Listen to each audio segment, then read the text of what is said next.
ত্রিপুরার তৎকালীন সিপিআইএম সরকারের আমলে আগরতলার নাগেরজলা বাস স্ট্যান্ডে চলত মাফিয়াগিরি। বিস্ফোরক মেয়র দীপক মজুমদার শনিবার আগরতলা নাগেরজলা বাস স্ট্যান্ডে দি সাউথ ত্রিপুরা বাস অনার্স অ্যাসোসিয়েশনের 35তম বর্ষ উদযাপন উপলক্ষে এক অনুষ্ঠানে বক্তব্য রাখতে গিয়ে আগরতলা পৌর নিগমের মেয়র দীপক মজুমদার বলেন, আগরতলা নাগেরজলা বাস স্ট্যান্ডে শ্রমিক ও মালিকদের মধ্যে বিভিন্ন দাবি দাওয়া নিয়ে ত্রিপুরার তৎকালীন সিপিআইএম সরকারের আমলে বহু অভিযোগ ছিল। কিন্তু 2018 সালে ভারতীয় জনতা পার্টি সরকার ত্রিপুরা ক্ষমতায় আসার পর ভারতীয় মজদুর সংঘের উদ্যোগে শ্রমিক ও মালিকদের মধ্যে সুসম্পর্ক বেড়েছে, শ্রমিকদের বিভিন্ন দাবি দাওয়া পূরণ হয়েছে। তিনি আরো কি বলছেন শুনে নেব। ত্রিপুরা থেকে বিক্রম কর্মকারের রিপোর্ট, বিগ নিউজ বাংলা।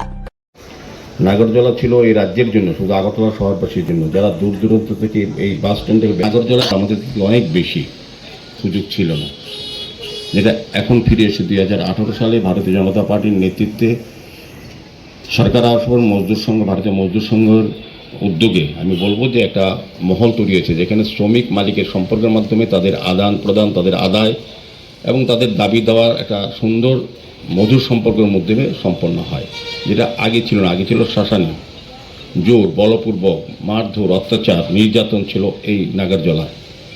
এই নাগরজলা অনেক পাপ সহ্য করেছে, অনেক অন্যায় দেখেছে।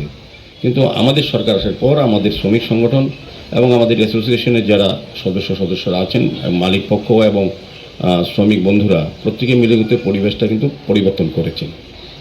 কারণ এটা এমন একটা জায়গা, আমি বলবো রাজ্যের আমাদের সরকার আসার পর পরিবহন ব্যবস্থার আমূল পরিবর্তন হয়েছে। বিভিন্ন জায়গায় নতুন নতুন বাস রুট তৈরি করা, বাস পরিষেবা মানুষকে দেওয়া, বা বিভিন্ন জায়গায় যে যানবাহন চলাচলের ক্ষেত্রে যে অসুবিধাগুলি ছিল তৎকালীন বামফ্রন্ট যেমনায়, সেগুলিকে দূরীভূত করে সচ্ছল সুন্দরভাবে যাতে শ্রমিক এবং মালিকরা তাদের ব্যবসা, তাদের প্রফেশন, তাদের সমস্ত জীবন জীবিকা যাতে সুন্দর পরিচালনা করতে পারে, আমাদের পরিবহন দপ্তরের মন্ত্রী এবং আমাদের মুখ্যমন্ত্রীর নেতৃত্বে আমাদের সরকারি কাজগুলি করে যাচ্ছেন। পরিবহন ব্যবস্থা আমূল পরিবর্তন হয়েছে, শ্রমকোড পরিবর্তন হয়েছে, শ্রমিকদের স্বার্থ সুরক্ষিত রাখার জন্য অনেক ব্যবস্থাপনা আমাদের সরকার, আমাদের কেন্দ্রীয় সরকার বিভিন্ন বিলের মাধ্যমে এটা ব্যবস্থাপনা করেছে। তো সেটাকে অন্তিম পরিবার যেটা বলার চেষ্টা করেছেন, আমাদের সমস্ত পরিকল্পনা ভারত সরকারের অন্তিম ব্যক্তিত্ব দীনদয়াল উপাধ্যায়জির নীতিতে, গান্ধীজির দিশায় আমাদের সরকারের বিভিন্ন প্রকল্প রচনা করা, আমাদের শ্রমিকদের জন্য যে প্রকল্পগুলি রয়েছে আমাদের মোদিজি সেই চিন্তায় কাজ করছেন, যাতে প্রত্যেকটি পরিবারে তার প্রভাব পড়ে, তার সুযোগ গ্রহণ করতে পারে, তার সুফল যাতে প্রত্যেকটি পরিবারে পৌঁছে। এবং পরিবহন ব্যবস্থার সবচেয়ে মূল চাবিকাঠি যেটা হচ্ছে আমরা ব্যবস্থাপনা উন্নত করলাম, সমস্ত ব্যবস্থা, রাস্তা তৈরি নতুন নতুনভাবে।